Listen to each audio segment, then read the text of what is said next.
해봅시다. 시작. 경건한 부모. 예, 좀 더 한번 씩씩하게 시작. 예, 은혜 많이 받으시길 바랍니다. 예, 옆 사람에게 은혜 많이 받읍시다. 시작. 예. 여러분과 저는 하나님을 아버지로 모신 하나님의 자녀 입장이죠. 그러면서 우리 중에는 또 자녀들을 낳고 결혼해서 자녀들을 낳고 양육하고 있는 부모 입장에 서 있습니다.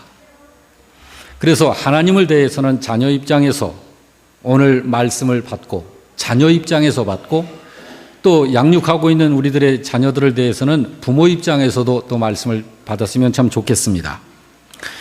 가정주의를 맞이하여 하나님의 자녀이면서 동시에 또 자녀를 두신 우리 영락교회 성도 여러분, 오늘의 말씀을 통하여 영적으로 지혜롭고 경건한 부모가 되시고 또 하나님의 자녀가 사랑받는 하나님의 자녀의 입장에 서는 복된 시간이 되어지시기를 바랍니다. 여러분, 우리들이 기르고 있는 자녀들이 성장해서 어떤 인물들이 되기를 바라시나요? 여러분, 혹시 저도 자녀 둘을 키우고 이제 손주를 보고 손주가 이제 셋이나 될 입장인데 여러분, 우리 자녀들이 성장해서 어떤 자녀가 되길 원할까? 이거는 피할 수 없는 우리들의 입장인 것 같아요. 혹시 우리 교회에서 대통령 앞으로 안 나올까 모르겠어요. 예, 자녀 중에 정치인 좋습니다. 과학자, 변호사, 의사, 교수, 또 어떤 분은 그래요. 그런 거 안 돼도 좋으니 건강하게만 잘 자라다오. 그러는 분도 계십니다. 하여튼 다 좋습니다. 다 좋은데 오늘 이런 부분들에 대해서 우리의 자녀를 키우는 부모 입장에서 우리가 어떠해야 할까라고 하는 것 우리가 좀 심도 있게 생각하게 되는 은혜의 시간이 됐으면 좋겠습니다. 지난 금년입니다. 지난 1월 그러니까 불과 한 4개월 전에 인구보건협회입니다. 예, 공적 기관에서 우리나라 부모님들의 자기 자녀 희망 직업 순위를 조사하여 발표한 게 있습니다. 1위가 공무원이에요. 우리나라 부모님들이 내 자녀 이 다음에 어떤 이렇게 직업을 가졌으면 하는 1위가 공무원, 2위 의사, 3위가 교사, 4위가 변호사, 5위가 연예인. 연예인이 꽤 많아요. 근데 목사는 안 보여요. 네, 목사는 이 위에 아예 영순위가 되는 줄로 저는 그렇게 생각합니다. 그러면서 아이가 원하는 직업을 갖도록 지원해 주겠다라고 하는 그런 순위도 있습니다. 그런데 여러분, 이런 이 직업 순위가 이게 고정적인 것은 아니에요. 순위가 시대별로 바뀝니다. 같은 기관에서 앞으로 10년 안에 추락할 직업 순위도를 조사를 또 해서 발표를 했어요.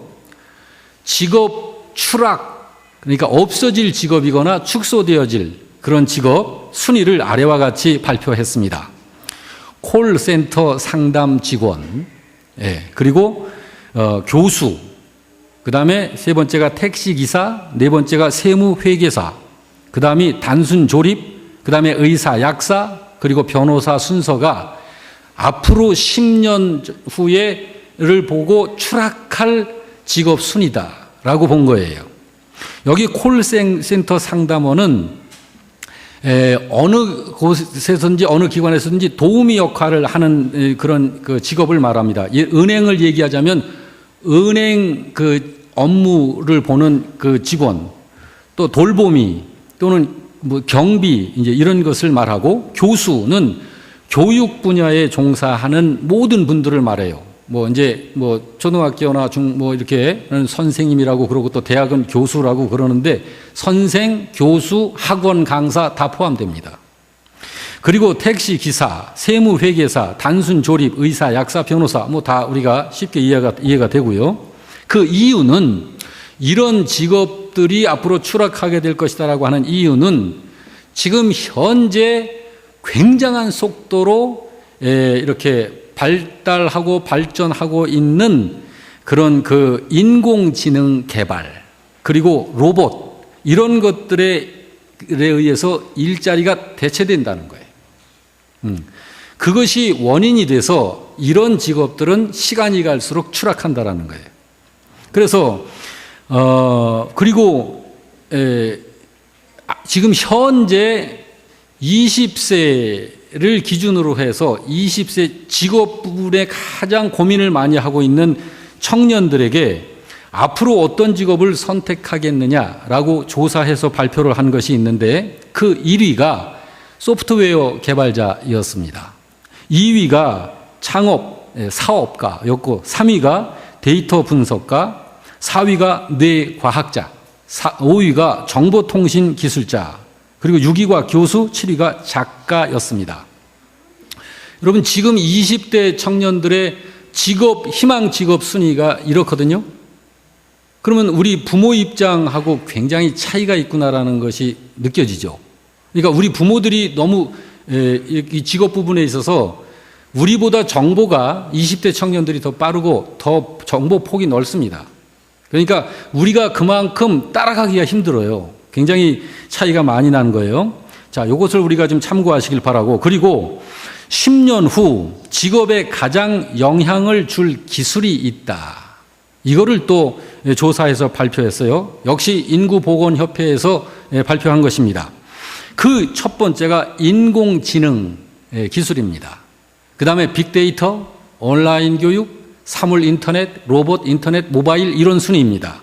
여러분 이게 이해가 잘 안 가죠? 아마 이해가 되시는 분들은 이해가 되시겠지만 대부분이 이해가 안 되실 거예요. 여기 인공지능이라고 하는 건 뭐냐면 사람의 기능을 갖춘 기계를 말해요. 인간들이 연구하고 생각하고 느끼고 그 다음에 거기에서 최선을 찾아내고 어떤 이런 기능을 갖춘, 근데 이게 사람이 하는 게 아니라 기계가 그걸 한다. 기계가. 그래서 이거 인공지능 기술이 앞으로 10년 후 직업에 가장 영향을 끼칠 기술이라는 거예요. 그 다음에 두 번째가 빅데이터입니다. 이건 말 그대로 엄청난 데이터를 말하는 거예요. 이거는 최근에 이제 우리 휴대폰 쓰고 있죠. 그 다음에 컴퓨터 쓰고 있고 태블릿 PC 같은 거 쓰고 있는데 이 모바일 기기를 통해서 뭐 우리나라 뭐 공도나 안성 평택 정도의 정보가 아니라 지구 덩어리 전체 세계 정보를 말하는 거예요. 이 세계 정보를 이 휴대폰 하나로다가 다 보고 검색하고 알 수 있고 다 하는 거예요. 이 기술을 이제 빅데이터라고 하는데 이게 지금 현재 어느 정도로 이게 방대하냐 하면 우리나라 인구가 지금 거의 5천만 명 되죠. 근데 현재 있는 이 세계에 있는 그 유통 이렇게 막 소통되고 있는 그 정보의 양이 5천만 명 한국 국민이 앞으로 18만 년 동안, 뭐 18년도 아니에요. 18만 년 동안 한 사람이 뭐 페이스북이나 뭐 트위터 이런 데다가 1분에 문장을 3개씩 작성해서 1분마다 계속 문장을 올린다.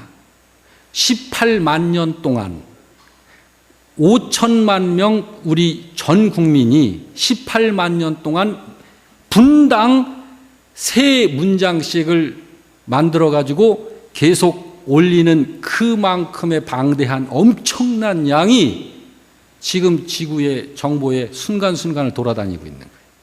이런 엄청난 양의 이 정보를 다루는 기술이 빅데이터예요. 그 다음에 이제 온라인 교육. 이건 뭐냐면은 통신회선을 통해서 이루어지는 교육입니다. 이미 선진국에서는 이런 교육들이, 그리고 우리나라에서도 이런 교육들이 지금 벌써 시행이 되고 있어요. 그 다음에 사물 인터넷. 이것은 뭐냐면은 기계 자체, 모든 기계에 인터넷이 다 내장되어 있는 거예요. 그래가지고 우리는 그냥 리모컨으로 조정만 하면 그 내장되어 있는 컴퓨터가 알아서 다 하는 거예요. 예를 들자면 우리가 뭐 겨울에 어디를 나간다, 뭐 렌즈에다가 무슨 뭐 구글 뭐 사고를 갖다가 이렇게 좀 불을 붙여놓고 시장을 보러 나갔다.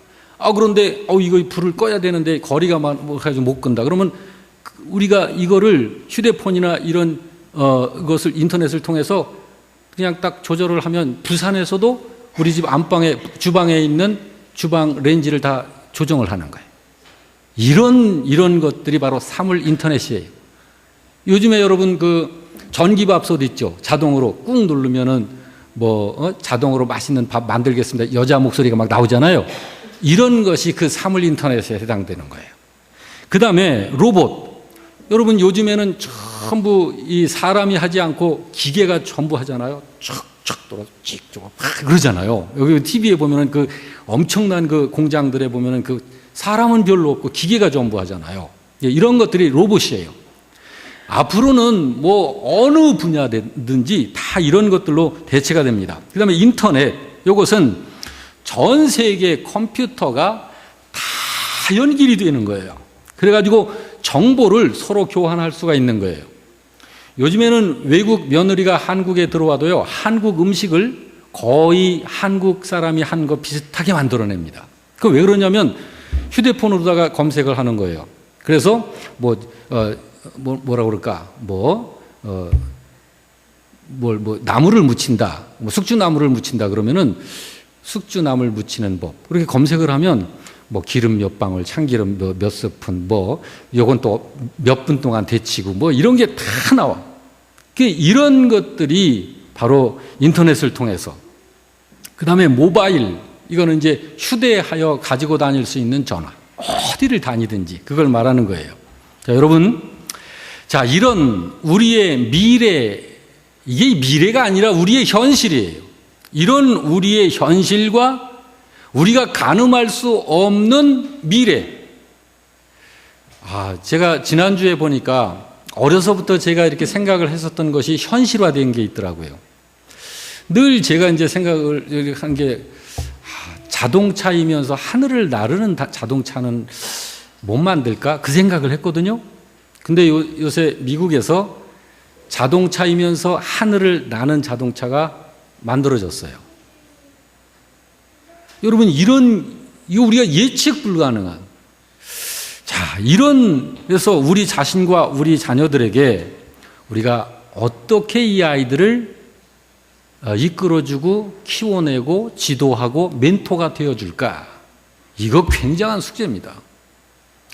자, 몇 개월 전에 어느 젊은 여성이 30대 젊은 여성이 글을 써서 인터넷에 올렸어요. 그래서 제가 읽어봤는데 그 글의 내용은 본인의 부모님에 대한 좀 자그마한 원망 어린 그런 글이었어요. 제가 읽어드릴 테니까 한번 들어보세요. 저는 어릴 때부터 공부를 곧잘 했다. 중학교 때 기억나는 게 3년 동안 평균 낸 성적이 국어, 사회, 영어가 평균 99점이었다.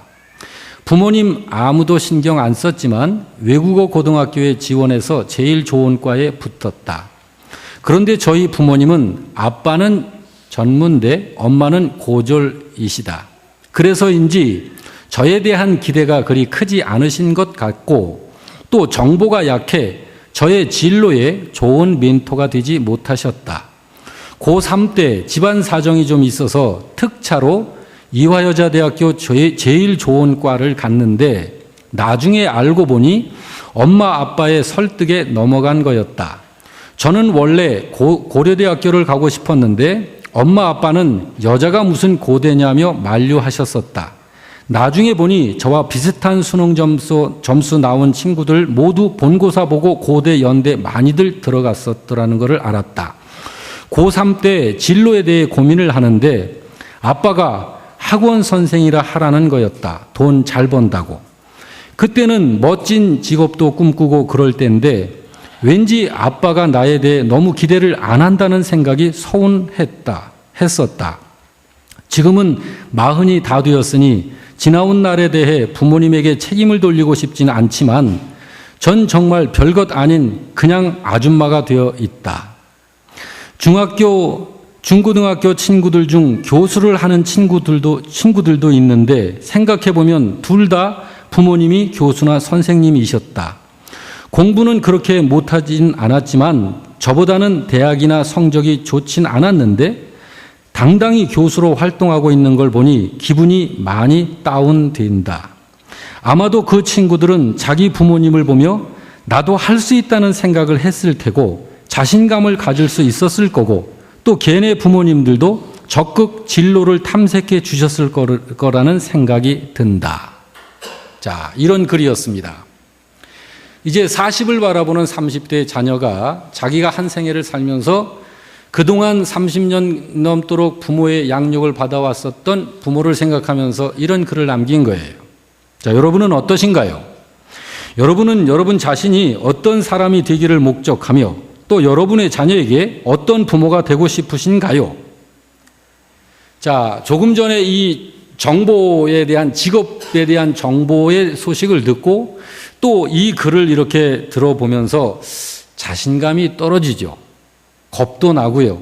야, 이게 이 현실이 우리가 느끼는 것 이상으로 참 굉장히 이 상당한 상대구나라는 생각이 들죠.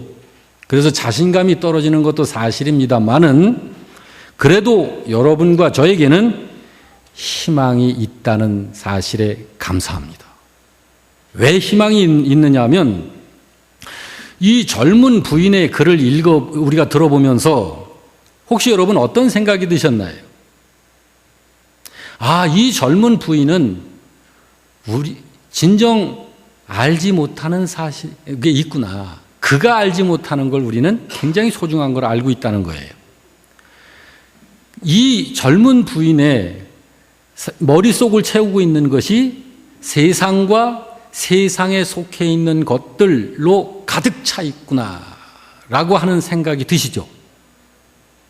여러분, 맞습니다.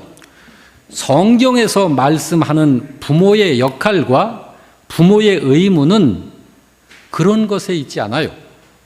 그런 것은 부산물들입니다. 여러분과 제가 뭐 휴대폰, 컴퓨터, 모바일 이런 것에 대해서 좀 뒤떨어지고 그래도 괜찮아요. 더 중요한 게 있어요. 모든 것의 키가 되는 그런 중요한 것이 있습니다. 여러분, 한 학자가, 유대인 학자가 이런 발표를 했어요. 유대인의 성공 비결은 유대 민족의 지적 능력이나 IQ가 아니다. 숱한 고난 속에서도 그들이 지켜온 신앙 교육에 있다. 라는 발표를 했습니다. 그렇습니다. 유대인들에게 가장 중요한 신앙 교육은 신앙 교육을 하는 장소가 어디였을 것 같아요? 가정입니다. 하나님을 섬기는 경건한 가정. 그리고 자녀들을 교육하는 가장 훌륭한 교사 역할을 한 것이 누굴까요? 부모입니다. 여러분, 부모가 예배자로서 그들이 공적으로 모이는 유대 회당, 그 회당을 통해서 진리의 말씀을 받아 깨닫고 회당에서 받은 말씀을 이제는 자신의 생활로 보여주면서 자녀들을 가르쳐오는 가정교육을 해온 사람들이 유대인들이에요. 유대인에게 있어서 가정교육은 신앙을 위한 교육이지 지식이나 좋은 직업을 어떻게 하면 갖게 해줄까 하는 그런 것이 아니었어요. 이것이 한국 가정과 유대인 가정의 차이점입니다. 유대인 가정들은 가정에서 가정교육을 시킬 때 신앙교육을 하지, 우리나라 부모들은 그냥 어떻게 하면 좋은 직장, 좋은 성적, 그거를 그냥 해서 진액을 뽑는 가정이 되고 있고요. 유대인들은 그렇게 안 해요. 여러분, 유태영 박사 잘 아시죠? 우리 교회 몇 년 전에 한번 모셔서 들었었던 그 유태영 박사가 이스라엘에서 10여 년이 넘도록 하시고 대학교에서 강의도 하시고 하신 그분인데 그분은 어딜 가나 성경 교육을 통한 유대인 교육 방식 가정들을 소개를 합니다. 그렇습니다. 여러분, 부모는 자녀 스스로가 하나님을 알 수 있도록 위하여 기도하면서 무릎을 꿇고 앉아 기도하는 것을 자녀들이 내 엄마 아빠가 늘 이렇게 경건하게 믿음으로 사시는구나 하는 것을 볼 때 이 아이들이 그 부모를 닮아가는 거예요. 그렇게 해줄 책임이 있는 것이 부모지. 하나 더하기 하나는 둘이야.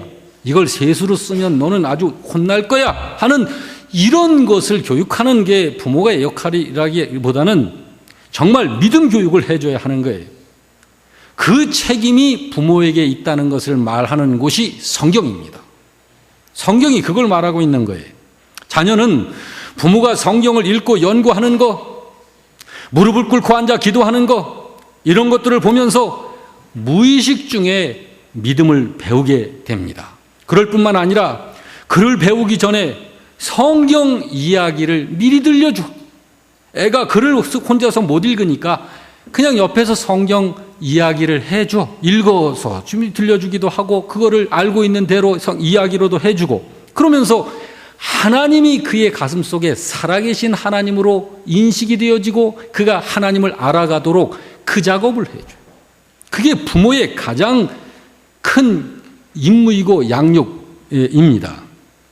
그래서 유대인은 철저하게, 저를 한번 따라서 하십시다. 하나님 중심, 회당 중심, 랍비 중심으로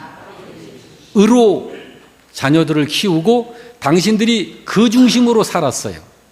하나님 중심, 여러분 우리 교회도 여러분과 저 모두 다 하나님 중심으로 사시길 바랍니다. 여기 회당 중심은 쉽게 얘기하면 교회 중심, 하나님의 교회 중심. 여러분 교회 중심에서 사시기를 동의하시면 아멘 하시기 바랍니다. 랍비 중심, 여러분 랍비가 뭐 하는 사람인가요? 랍비는 하나님의 말씀을 가르쳐주고 교육해주고 선포하는 그런 하나님의 말씀을 가르쳐주는 영적 리더입니다. 그럼 부모가 나는 모태신앙이고 올해서부터 여태 믿어서 이 나이가 되도록 믿었는데 뭐 랍비 없으면 어때? 천만의 말씀. 유대인들은 다 모태신앙이에요. 예. 그들이 사는 것이 중심이 랍비 중심이에요. 하나님께서 랍비를 통하여, 여러분 구약시대에 보면 이제 선지자들을 통해서 하나님이 말씀을 주시고 모든 백성들은 선지자들을 통하여 하나님의 말씀을 공급받도록 하셨기 때문에 그 질서와 그 하나님의 공동체의 그 질서를 주님께서는 계속 유지하고 계신 거예요. 그래서 요즘으로 말하면 교회 중심하고 목회자 중심하여 영적 교육, 훈련, 성장, 양육이 이루어지는, 그래서 이 믿음 안에서 나의 생애를 살아가는 모든 영역이 믿음에 의해서 되어지도록 하는 이 교육과 양육이 이루어지는 그 중심이 유대인들에게 있는 거예요. 여러분, 우리 교회 성도 여러분으로서 부모이신 여러분 모두는 여러분의 자녀를 하나님 앞에 온전하고 완전한 자녀로 세워내는 그런 부모가 되시기를 축복합니다. 자녀의 영을 세워주는 부모, 뭐 기술 하나를 더 가르쳐주는 게 아니라, 그래서 유대인들의 아주 유명한 말이 있잖아요. 지금 배고프다고 징징거리는 아이에게 떡을 만들어서 떡 한 접시를 주는 게 아니라 낚시 손에 잡아, 그리고 낚시하는 기술, 법, 그거를 가르친다. 지금 배고파 징징거리는 애한테 낚시하는 법을 가르쳐준다. 여러분, 그것입니다. 자녀가 하나님께 사랑받는 자녀로 영을 살려내는 부모, 어떤 세상적인 권력이나 돈이나 명예 이런 것보다도 하나님을 알고 하나님으로, 여러분 모든 것은 하나님에게로부터 공급이 되어지고 있고 공급되어져야 합니다. 하나님과 나와의 그 연결된 이 통로에 수도 꼭지를 잠궜다 풀었다 할 수 있는 이 꼭지를 다룰 수 있는 영적인 산령이 되는 자녀로 키우는 것이 부모의 역할이에요. 부모가 하나님께로부터 받은 걸 가지고 이걸 가지고 내가 다 해줄게, 이게 부모의 역할이 아니라 그건 부모를 망치는 것입니다. 여러분, 이런 자녀는 제발 되게 하지 마시길 바랍니다. 3대 독자라고 오냐 키운 버릇없는 한 아들이 있었습니다. 아들은 모든 게 자기 마음대로였으며 말 그대로 천방지축이었습니다. 엄마는 그런 아들이 안 되겠다 싶어가지고 이제부터라도 좀 혼꾸녕을 내면서 좀 매도 때리면서 키워야 되겠다라고 결심을 했어요.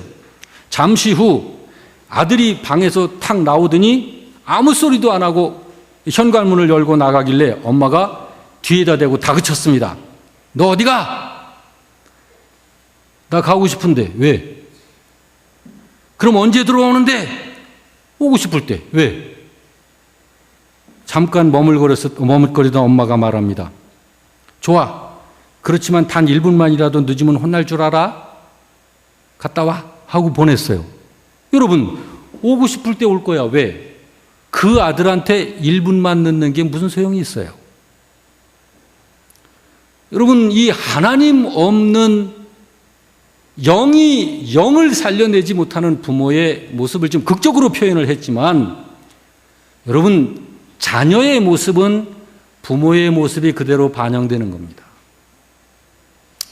목사인 저의 자녀가 신앙생활을 어떻게 하는지를 여러분 살펴보시고, 저의 자녀가 신앙이 참 이맛살 찌푸러진다 그러면 저의 삶이 그런 거예요. 그러나 저의 자녀들이 정말 어쩌면 저렇게 믿음이 아름답지? 정말 저런 닮아가고 싶은 믿음이다 싶으면 그 아버지의 믿음도 그런 것입니다. 여러분, 우리 부모의 입장이 그런 거예요. 아이들을 바르게 양육한다는 것은 큰 소리 낸다고 해서 되는 게 아니고 또 하루 이틀에 되는 것도 아니에요. 꾸준히 기도와 말씀으로 훈계하고 자꾸 경책하고 위로도 하고 격려하고 양육해야 되는 거예요. 세상을 살아가면서 필요한 인간으로서의 도리를 가르쳐야 돼요. 무슨 도리? 하나님의 말씀의 도리.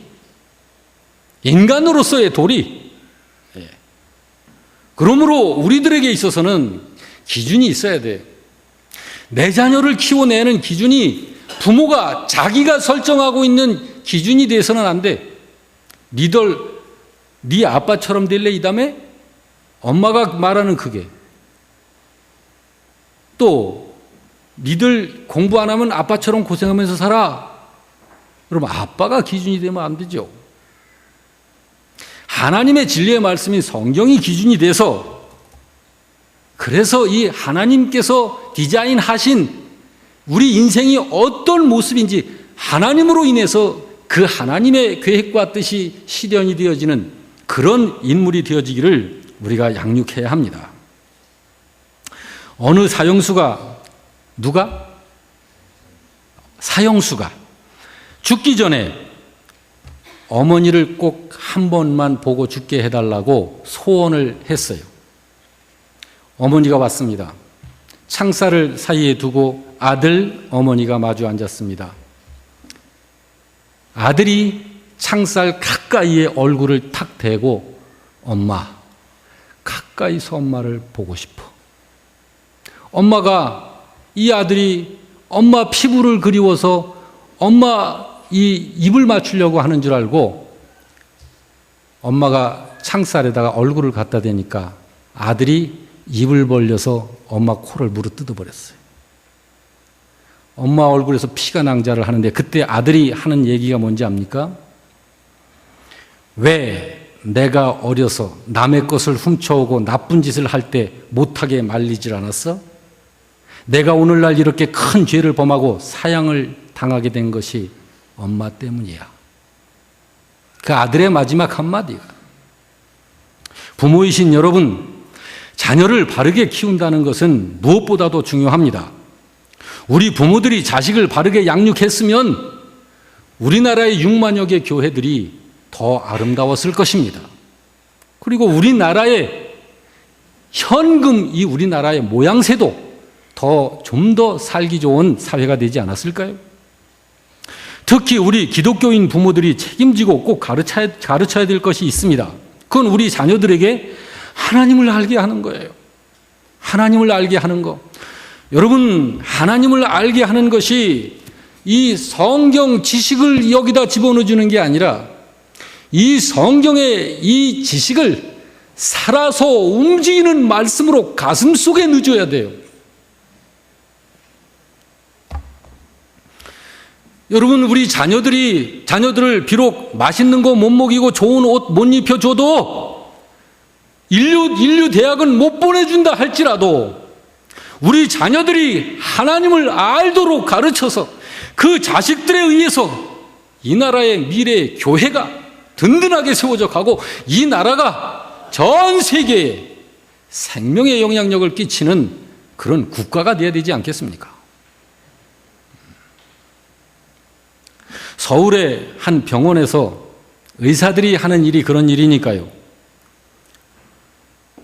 10년 동안 자식한테 매맞은 부모를 조사를 했어요. 18명의 어머니, 자식한테 매맞고 그 어머니를 대상으로 분석한 결과를 보고를 해서 발표를 했는데, 거기 따르면 어머니를 때린 자녀들의 대부분이 중상류층 이상의 가정이었어요. 부모들이 자기 자식을 너무 과잉보호해서 키운 거야. 더욱 놀라운 것은 자기가 부모를 그렇게 실제로 구타를 하고 때렸으면서도 자기가 부모한테 그렇게 한 것이 정당하다고 말하고 고집을 피우는 아이들이 18명 중에서 7명이에요. 여러분, 자식이 어떻게 부모님의 몸에 손을 댑니까? 이런 폐륜이.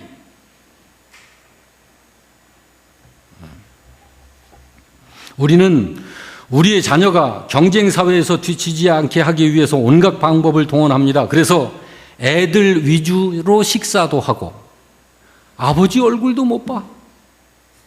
아버지가 들어오셔도 이렇게 쳐다보고 마는 애들, 이런 자식으로 키우면 안 돼요. 애들 위주의 집안 환경, 공부만 잘하면 무엇이든지 다 준다는 그런 정신, 그런 가정 되면 안 됩니다. 그런 가정 하면 성경에 엘리의 가정이 그랬어요. 엘리의 가정이. 그런 것들이 결국 우리 자녀들을 건강하게 키워내라고 하나님이 맡겨주신 생명들을 병들게 만드는 부모가 되는 거예요. 여러분, 예수님께서 왜 사람이 되셨는지 그 의미 중에 하나가 예수님이 성장하시는 그 모습이 우리들의 성장이니까 예수님 성장하시는 그 모습을 보고 너희들도 그렇게 키워내라고 하는 거예요. 그렇게 성장하고 자식들을 그렇게 키워내라는 거예요. 누가복음 2장 52절에 예수님께서 어떻게 성장해 가셨는지를 성경이 기록하고 있습니다. 한번 같이 읽어볼까요? 예수는, 시작. 예수는 그 지혜와 그 키가 자라며, 자, 뭐가? 지혜, 또 키. 자, 지혜하고 키하고 같습니까? 다르죠? 예수는 그 지혜, 그 키가 자라며 사랑스러워 가시더라 그랬는데, 누구와 누구에게 사랑스러워 가시더라 그래요? 하나님과 사람들에게 사랑스러워 가시더라. 그러면 예수님께서 성장하신 이 성장은 4가지 요소가 있는 거예요. 정신적 성장, 신체적 성장, 사회적 성장, 하나님과의 영적 성장. 그걸 신자들이 그렇게, 예수님은 하나님의 아들이니까 그렇게 클 수 있지, 그런 망발은 우린 하지 말아야 돼요. 예수님이 육신으로 오신 것은 우리가 그렇게 커야 된다는 걸 보여주신 거예요. 여러분, 우리가 예수님처럼 그렇게 커 나가야 됩니다. 균형을 맞추어서. 그러므로 여러분, 그리스도인의 자녀 교육의 가장 중요한 것은 먼저 자녀를 하나님을 알고 하나님을 두려워할 줄 아는 사람 만들어야 돼요. 근데 우리 영락교회는 안 그렇겠지만 혹시 자식들 뻔히 있는데 주일날 다른 데 산보 가고 여행 가고 도시락 싸서 가고 그렇게 안 그러시겠죠? 그거 누가 본다? 내 자식들이 보는 거예요. 저 임 목사는 주일날 평생 한 번도 놀러 한 번 못 가서 억울할까요?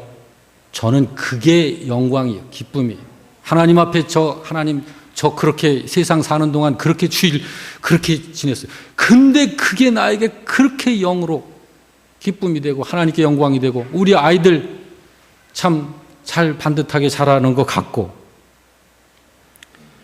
먼저 자녀를 하나님 두려워할 줄 아는 사람 만들고 그렇게 키워야 돼요.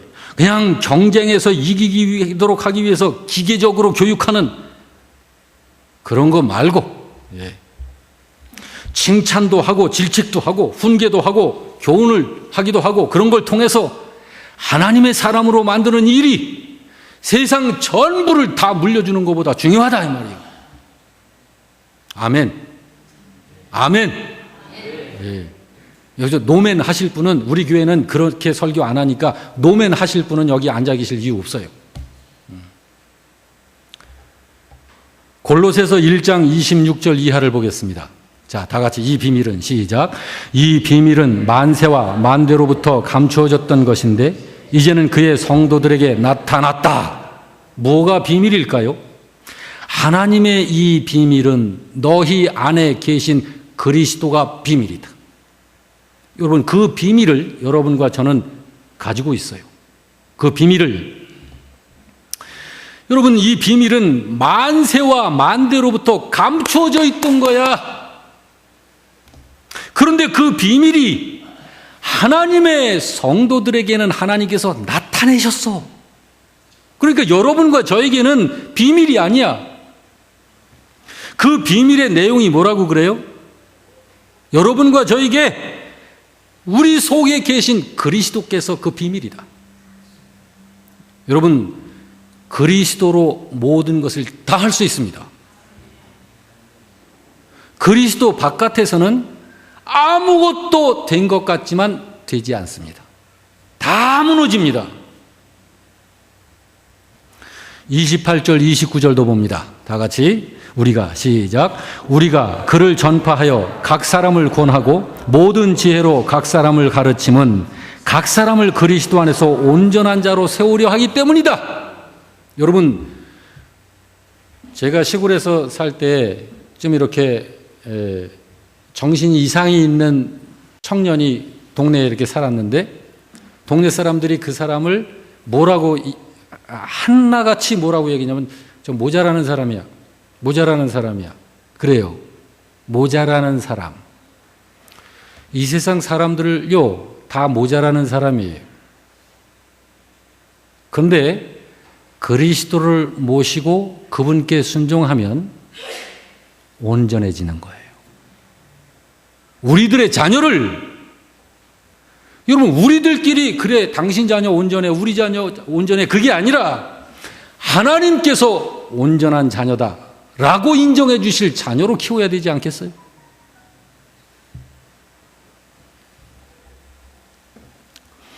여러분, 여기 우리가 그를 전파한다 그러죠. 그리고 또 각 사람을 권하고 각 사람을 가르친다 그러죠. 여기 우리가 누굴까요? 사도들이. 바울 사도를 중심으로 해서 사도들이. 그러니까 사도들이 누구를 전파한다는 거예요? 비밀 되시는 예수 그리스도를 전파한다. 왜 전파한다고 그래요? 각 사람을 그리스도 안에서 완전한 자로 세우려고. 그러면 이 일을 하는 사람이 누구요? 영적으로 부모예요. 영적인 부모가 하는 일이에요, 그것이. 그러므로 사도 바울이 디모데나 디도나 이런 사람들을 가리켜서 뭐라 그랬어요? 내 아들아, 그렇게 불렀어요. 영적인 자녀. 여러분, 저도 기도할 때 여러분들을 저의 영적인 자녀로 그렇게 인식하고 하나님께 기도합니다. 하나님, 하나님께서 내게 맡겨주신, 나에게 양육해내라고 맡겨주신 아무아무개, 하나님, 요즘에 어떤 일로 참 이렇게 영적으로 기뻐하는데 하나님도 기쁘시죠? 하나님, 또 아무아무개가 요즘에 많이 씨름하고 있는데 하나님 힘주세요. 여러분, 저를 한국의 아버지 중에 하나라고 생각하지 말고 여러분의 영의 아버지로 그렇게 좀 봐주시기 바랍니다. 그래야 제가 또 하는 말에 또 여러분들이 또 듣고 순종도 하시고 그러겠죠? 근데 이게 사람 말이 아니잖아요. 자, 여러분, 바로 이것이 이 세상을 사는 모든 부모된 사람들에게 권하시는 하나님의 권면이에요. 하나님의 권면. 자, 우리 다시 한번 26절부터 29절까지를 쭉 이어서 같이 한번 읽어볼까요? 자, 이 비밀은 시작. 이 비밀은 만세와 만대로부터 감추어졌던 것인데 이제는 그의 성도들에게 나타났고 하나님의 이 비밀은 너희 안에 계신 그리스도시니 곧 영광의 소망이시라. 우리가 그를 전파하여 각 사람을 권하고 모든 지혜로 각 사람을 가르침은 각 사람을 그리스도 안에서 완전한 자로 세우려 함이니 이를 위하여 나도 내 속에서 능력으로 역사하시는 이의 역사를 따라 수고하노라. 여러분, 저는 바로 이러한 사람으로서 제가 갈 길을 다 가기 위해서 힘을 다하여 수고합니다. 여러분, 한 번 좀 우리 생각해 보십시다. 신자가 이 세상에서 완전한 사람 될 수 있을까요? 어떤 분은 될 수 있다라고도 생각하고 어떤 분은 될 수 없다라고도 생각할 거예요. 그런데 성경에 이렇게 말씀합니다. 마태복음 5장 48절 다 같이 읽습니다. 시작. 그러므로 하늘에 계신 너희 아버지의 온전하심과 같이 온전하라. 하나님이 되지도 않을 걸, 안 될 걸 되라고 하실까요? 그런 하나님 아니에요. 우리 하나님은. 신명기 18장 13절은 또 뭐라고 그러세요? 다 같이 너는 네 하나님 여호와 앞에서 완전하라. 예수님이 이렇게 말씀하신 거 기억하시죠? 요한복음 14장 12절 시작. 내가 진실로 진실로 너희에게 이르노니 나를 믿는 자는 내가 하는 일을 그도 할 것이요 또한 그보다 큰 일도 하리라. 그 예수님보다 더한 일도 할 수 있다라고 그러시잖아요. 여러분, 우리 온전한 자가 될 수 있고 완전한 자 될 수 있어요. 믿으시기 바랍니다. 난 절대로 그렇게 안 돼라고 믿으면 그 사람은 안 되는 거예요. 근데 될 수 있다라고 믿으니까 되는 게 아니라 성경에 하나님께서 온전한 사람 될 수 있다, 그러니까 온전한 사람 돼라고 명령하셨기 때문에 될 수 있는 거예요. 될 수 있다는 믿음을 가지시기 바랍니다. 예. 어떻게 하면 온전한 사람이 될 수 있을까요? 그 원리는 너무너무 정확해요. 우리 그냥 이 설교할 때마다 제가 자주 외치는 건데, 내가 40년 가까이를 목사를 하고 또 뭐 앞으로 400년을 목사를 해도요, 인간 임영호의 힘으로 하나님 앞에 온전한 사람은 못 되는 거예요. 근데 내가 온전해질 수 있는 길이 있어요. 하나님이 그 길을 열어주셨거든요. 온전하신 하나님의 아들 예수님께 붙어서 예수님을 끌어안고 예수님과 연합하면 예수님으로, 예수님 안에서, 예수님으로 말미암아 하나님이 나를 온전한 자로 받아주시는 거예요. 그래서 우리는 온전해질 수 있는 거예요. 뭐 목사니까, 장로니까, 권사니까 온전해지는 게 아니고, 이제 예수 믿는 사람이라도 예수 안에서 예수님과 연합하여 예수님으로 온전한 사람이 되는 거예요. 그러므로 예수 없이는 우리 살 수 없는 사람들인 거예요. 하나님이 그 비밀을 이야기하신 거예요. 우리가 온전하고 완전한 자가 되는 방법은 예수님을 의지해서 되게 하신 거예요. 그리스도로 말미암아 누구든지 나로 말미암지 않고는, 예수님이 그러셨잖아요. 나로 말미암지 않고는 아버지께로 올 자가 있다 없다? 없다. 하늘나라는 그래서 온전한 자가 되어 들어가는 거예요. 왜? 예수 그리스도 안에 들어가 있으면 예수님으로 온전해지니까요. 예. 마치 그거는 물속에서 단 5분도 살 수 있어요, 없어요? 우리는 5분 못 살아요. 그런데 물속에서 30분, 30시간, 한 달도 물속에 있을 수 있어요. 어떻게 하면? 뭐만 타면? 그렇죠. 잠수함만 타면. 우리 힘만으로는 하나님 앞에 못 서는 거예요. 우리는 벌써 죄인이기 때문에. 그러나 예수님 안에 들어가서 예수님으로 말미암아 하나님 앞에 설 수 있는 거예요. 그런 거하고 같아요. 풀잎을 기는 달팽이가 얼마나 느려 터져요. 좀 빨리 갔으면 좋겠는데 조금 가는데도 그냥 가는지도 안 보이게 기어가는데 그 달팽이가 얼마나 노력하면은 저 태평양 바다를 건너 미국 땅에 갈 수 있을까요? 달팽이 인생에. 절대로 못 가는 거예요. 그렇지만 달팽이가 미국을 쉽게 갈 수 있는 방법이 있어요. 뭘까요? 미국 가는 사람이 가지고 가면 가는 거예요. 그러잖아요. 그래요, 안 그래요? 아니, 무슨 꿀을 잡수셨나. 예. 아담 이후 모든 사람은 자기 스스로 완전할 수 없습니다. 그렇지만 우리가 예수님과 연합한 자가 되게 되면 완전한 자가 될 수 있다. 되는 것이다.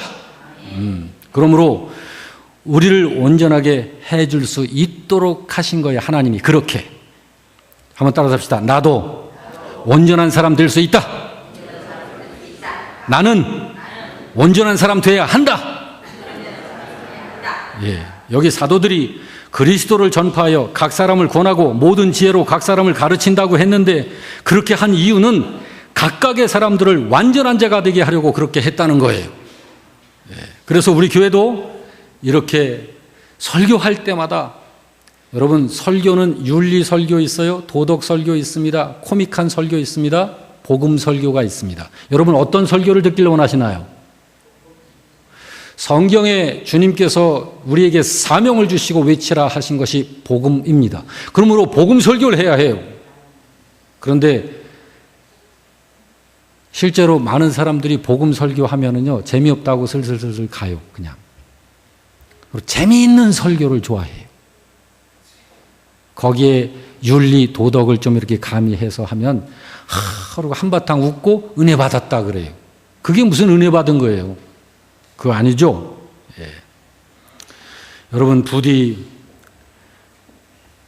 우리의 자녀들을 그리고 우리 자신이 우리 그리스도 안에서 온전한 자가 되고 온전한 자로 자녀들을 키워야 할 것입니다.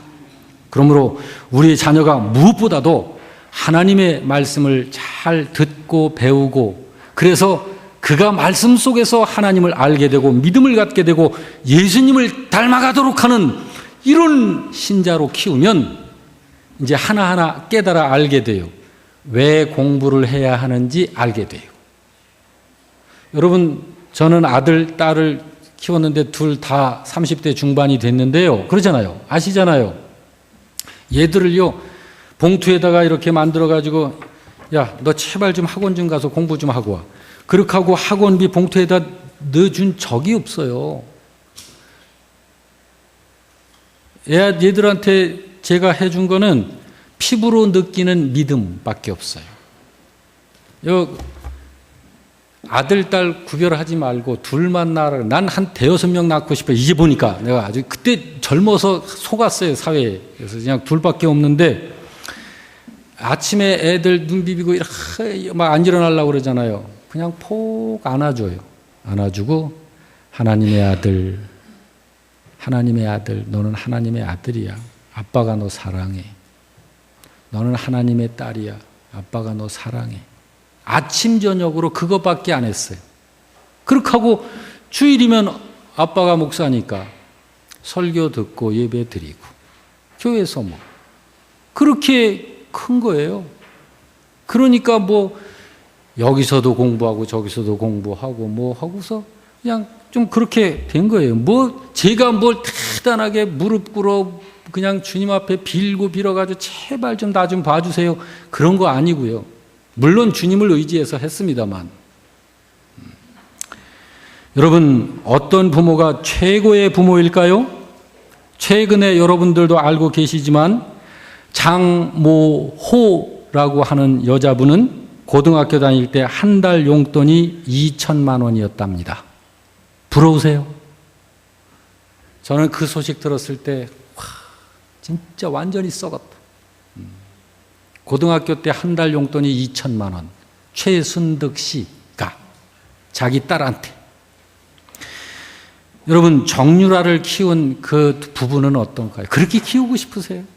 그거 아니잖아요. 이렇게 키워보시기 바랍니다. 직업이 발레리나예요.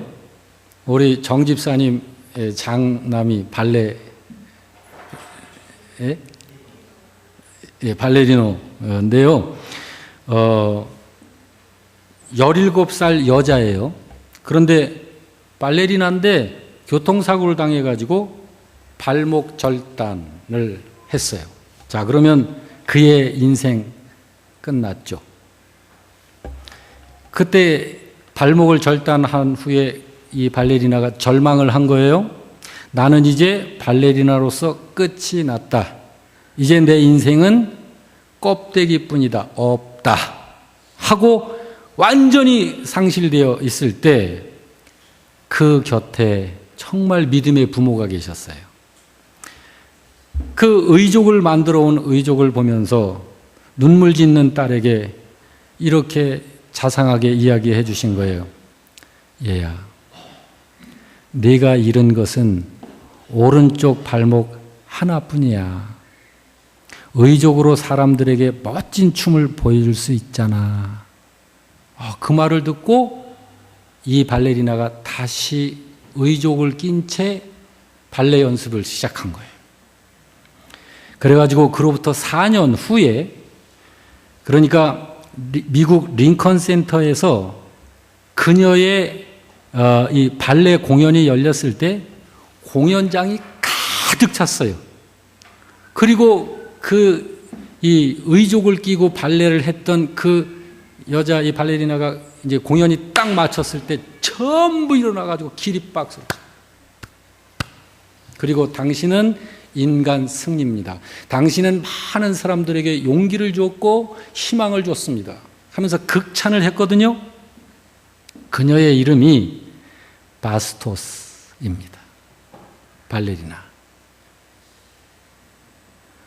그 여자는 그런 발목을 절단하는 그런 환경 속에서 절망할 수 있어요. 그렇지만 그 옆에서 부모가 발목 하나 잃었어. 의족 끼고 할 수 있어. 희망을 넣어준 거예요. 여러분, 부모인 여러분은 한 분의 화가와 같고 여러분은 저 하늘을 나는 조종사와 비행기 조종사와 같은 거예요. 여러분의 자녀는 여러분이 어떻게 조종하는지에 따라서 자녀의 미래가 결정이 됩니다. 여러분, 화가이신 여러분이 붓을 잡고 어떤 색깔로 어떤 그림을 디자인하고 그리느냐에 따라서 여러분의 자녀는 마치 도화지에 그려지는 그림처럼 자녀들의 미래의 모습이 나올 것입니다. 여러분, 정말 훌륭한 믿음의 부모가 되시길 주의 이름으로 축복합니다. 여러분과 저의 부모이신 하나님 아버지는 이미 여러분과 저를 그렇게 디자인하며 그분의 뜻대로 데리고 가고 계시니까요. 할렐루야. 여러분, 앞으로 1년 동안 그렇게 자녀를 잘 키우시기를 주님의 이름으로 축복하며 다 같이 일어나셔서